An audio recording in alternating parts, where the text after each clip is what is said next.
வணக்கம். ஆகாஷவாணி செய்திகள் வாசிப்பவர் கனிமொழி. தலைப்புச் செய்திகள். PSLV C-60 ராக்கெட் மூலம் வெற்றிகரமாக விண்ணில் செலுத்தப்பட்ட செயற்கைக்கோள்களை ஒருங்கிணைக்கும் பணி ஒரு வாரத்தில் நடைபெறும் என இஸ்ரோ தெரிவித்துள்ளது. போதைப்பொருள் தடுப்பு மற்றும் நக்சலைட் தீவிரவாத ஒழிப்பில் மத்திய அரசு உறுதியுடன் செயல்பட்டு வருவதாக உள்துறை அமைச்சகம் கூறியுள்ளது. நாட்டின் பொருளாதாரம் வரும் ஆண்டில் மேலும் வளர்ச்சியடையும் என ரிசர்வ் வங்கி கவர்னர் திரு சஞ்சய் மல்ஹோத்ரா கூறியுள்ளார். வடமாநிலங்களில் கடும் பனிமூட்டம் தொடர்ந்து நீடிக்கும் என்று வானிலை ஆய்வு மையம் தெரிவித்துள்ளது. உலக பிளிட்ஸ் செஸ் சாம்பியன் போட்டியில் இந்தியாவின் வைஷாலி நாக் அவுட் சுற்றுக்கு முன்னேறியுள்ளார். இனி விரிவான செய்திகள். PSLV C-60 ராக்கெட் மூலம் 2 செயற்கைக்கோள்கள் வெற்றிகரமாக விண்ணில் செலுத்தப்பட்டன. ஸ்ரீஹரிகோட்டாவிலிருந்து நேற்றிரவு ஸ்பேடெக்ஸ் இரட்டை செயற்கைக்கோள்களுடன் இந்த ராக்கெட் செலுத்தப்பட்டது. 10, 9, 8, 7, 6, 5, 4, 3, 2, 1, 0. Plus 5 seconds. Lift off normal. This is Mission Director. PSLV C-60 SpaceX mission is accomplished with respect to SpaceX A and B satellites. இந்தியாவின் விண்வெளி ஆய்வு மையத்திற்கு உபகரணங்கள் மற்றும் பொருட்களை கொண்டு செல்வதற்கான தொழில்நுட்பத்தை சோதிக்கும் வகையில் இந்த செயற்கைக்கோள்கள் விண்ணில் செலுத்தப்பட்டுள்ளன. விண்ணில் செலுத்தப்பட்ட 15 நிமிடங்களில் இது 476 கிலோமீட்டர் உயர சுற்றுவட்ட பாதையில் நிலைநிறுத்தப்பட்டதாக இஸ்ரோ தெரிவித்துள்ளது. PSLV C-60 ராக்கெட் மூலம் வெற்றிகரமாக விண்ணில் செலுத்தப்பட்ட செயற்கைக்கோள்களை ஒருங்கிணைக்கும் பணி ஒரு வாரத்தில் நடைபெறும் என இஸ்ரோ தெரிவித்துள்ளது. இந்த செயற்கைக்கோள்கள் நேற்றிரவு ஸ்ரீஹரிகோட்டாவில் வெற்றிகரமாக செலுத்தப்பட்டதை அடுத்து பேசிய இஸ்ரோ தலைவர் திரு சோம்நாத், செயற்கைக்கோள்கள் துல்லியமாக நிலைநிறுத்தப்பட்டுள்ளதாக தெரிவித்தார். இரு செயற்கைக்கோள்களின் தொலைவும் படிப்படியாக அதிகரிக்கப்பட்டு பின்னர் அருகருகே கொண்டுவரப்பட்டு ஒருங்கிணைக்கும் பணிகள் நடைபெறும் என்று அவர் கூறினார். வரும் 7ஆம் தேதி இவை ஒருங்கிணைக்கப்படும் என்று எதிர்பார்க்கப்படுவதாக திரு சோம்நாத் தெரிவித்தார். போதைப்பொருள் தடுப்பு மற்றும் நக்சலைட் தீவிரவாத ஒழிப்பில் மத்திய அரசு உறுதியுடன் செயல்பட்டு வருவதாக உள்துறை அமைச்சகம் கூறியுள்ளது.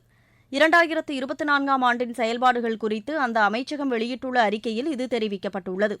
ஆழ்கடல் பகுதியிலிருந்து இந்த ஆண்டு மொத்தம் 4134 கிலோ போதைப் பொருட்கள் பறிமுதல் செய்யப்பட்டுள்ளதாக அதில் குறிப்பிடப்பட்டுள்ளது.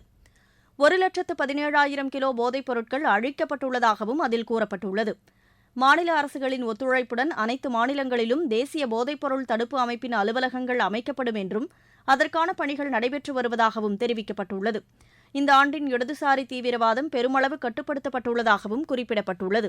பல்வேறு மாநிலங்களில் 992 நக்சலைட்டுகள் கைது செய்யப்பட்டதாகவும் 287 நக்சலைட்டுகள் கொல்லப்பட்டதாகவும் அந்த அமைச்சகம் கூறியுள்ளது. இடதுசாரி தீவிரவாதத்தால் பாதிக்கப்பட்ட பகுதிகளின் எண்ணிக்கை இந்த ஆண்டு 100க்கு கீழ் குறைந்திருப்பதாகவும் இது கடந்த 40 ஆண்டுகளில் இதுவே முதல் முறை என்றும் தெரிவிக்கப்பட்டுள்ளது. இடதுசாரி தீவிரவாதத்தால் பாதிக்கப்பட்ட பகுதிகளின் மேம்பாட்டுக்காக 3006 கோடி ரூபாய் செலவிடப்பட்டுள்ளதாகவும் உள்துறை அமைச்சகம் கூறியுள்ளது. நாட்டின் பொருளாதாரம் வரும் ஆண்டில் மேலும் வளர்ச்சியடையும் என ரிசர்வ் வங்கி கவர்னர் திரு சஞ்சய் மல்ஹோத்ரா கூறியுள்ளார். நிதி ஸ்திரத்தன்மை தொடர்பாக நேற்று வெளியிடப்பட்ட அறிக்கையில் அவர் இதனை தெரிவித்துள்ளார். உலக அளவில் நிச்சயமற்ற சூழல் நிலவினாலும் நடப்பு நிதியாண்டின் பிற்பகுதியில் இந்திய பொருளாதாரத்தின் வளர்ச்சி மேலும் அதிகரிக்கும் என்று அவர் நம்பிக்கை தெரிவித்துள்ளார். வாடிக்கையாளர்களை மையமாக கொண்ட தொழில்நுட்ப ரீதியான மேம்படுத்தப்பட்ட நவீன நிதியமைப்பை உருவாக்க ரிசர்வ் வங்கி நடவடிக்கை எடுத்து வருவதாகவும் அவர் குறிப்பிட்டுள்ளார். பொருளாதார நடவடிக்கைகளுக்கு மேலும் ஆதரவளிக்கும் வகையில் நிதிக் கொள்கைகள் அமைந்துள்ளதாகவும் இது வளர்ச்சியை எளிதாக்கும் என்றும் அவர் குறிப்பிட்டுள்ளார். நாட்டின் 37 வணிக வங்கிகளின் வாராக்கடன் கடந்த செப்டம்பர் மாதத்தில் 2.6% குறைந்துள்ளது என்றும் ரிசர்வ் வங்கி வெளியிட்டுள்ள நிதி ஸ்திரத்தன்மை அறிக்கையில் குறிப்பிடப்பட்டுள்ளது. நாட்டில் பொதுமக்கள் குறைதீர்ப்பு செயல்முறைகளில் நல்ல முன்னேற்றம் ஏற்பட்டுள்ளதாக மத்திய பணியாளர் நலன் மற்றும் பொதுமக்கள் குறைதீர்ப்புத்துறை இணையமைச்சர் திரு ஜிதேந்திர சிங் தெரிவித்துள்ளார். இந்த ஆண்டு பொதுமக்கள் குறைதீர்ப்பு நடைமுறைகள் தொடர்பான ஆண்டு இறுதி ஆய்வுக் கூட்டம் புதுடெல்லியில் நேற்று நடைபெற்றது.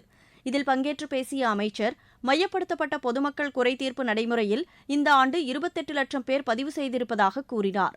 செயற்கை நுண்ணறிவு உள்ளிட்ட தொழில்நுட்பங்களின் உதவியுடன் குறைதீர்ப்பு நடைமுறைகளை மேம்படுத்த மேலும் 270 கோடி ரூபாய் நிதியை மத்திய அரசு ஒதுக்கியிருப்பதாக அவர் குறிப்பிட்டார். தற்போது குறைதீர்ப்புக்கான சராசரி கால அளவு 12 நாட்களாக குறைந்துள்ளது என்று அவர் தெரிவித்தார். வரும் ஆண்டில் இந்த நடைமுறைகள் மேலும் திறம்பட்ட வகையில் மேம்படுத்தப்படும் என்றும் திரு ஜிதேந்திர சிங் கூறினார்.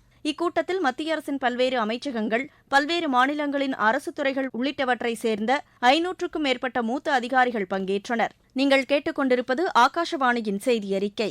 வடமாநிலங்களில் கடும் பனிமூட்டம் தொடர்ந்து நீடிக்கும் என்று வானிலை ஆய்வு மையம் தெரிவித்துள்ளது.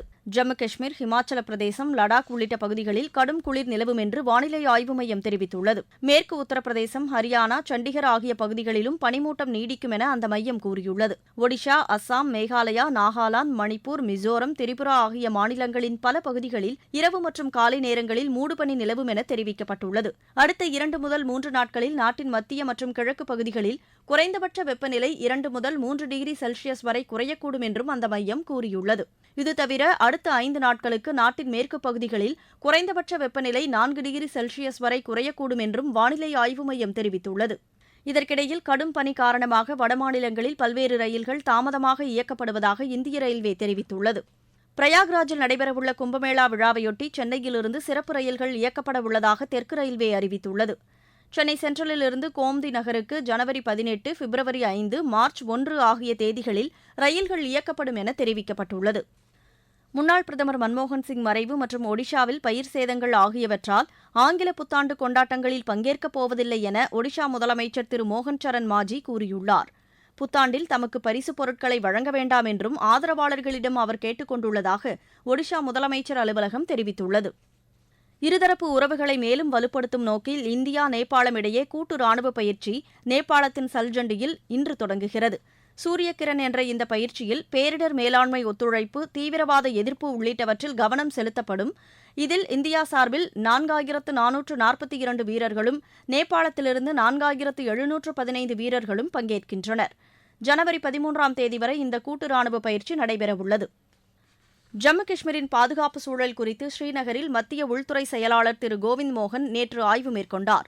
பாதுகாப்பு தயார் நிலை, பயங்கரவாத எதிர்ப்பு உள்ளிட்டவை தொடர்பாக இந்த ஆய்வுக் கூட்டத்தில் ஆலோசனை மேற்கொள்ளப்பட்டதாக எமது செய்தியாளர் தெரிவிக்கிறார்.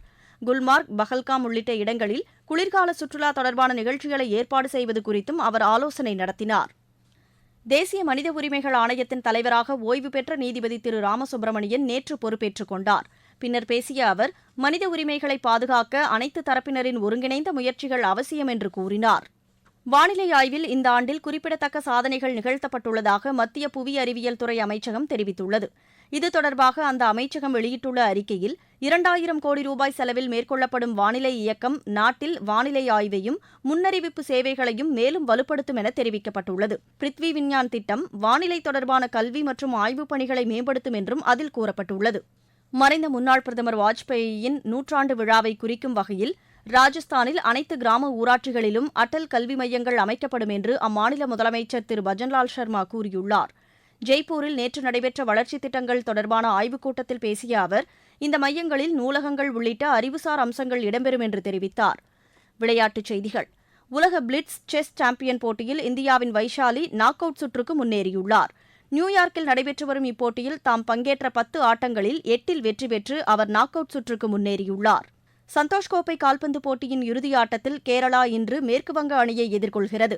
ஹைதராபாத்தில் இரவு 7:30க்கு இப்போட்டி தொடங்குகிறது. ISL கால்பந்து போட்டியில் நேற்றைய ஆட்டத்தில் ஒருங்கிணைந்த வடகிழக்கு அணி மும்பை அணியை வென்றது.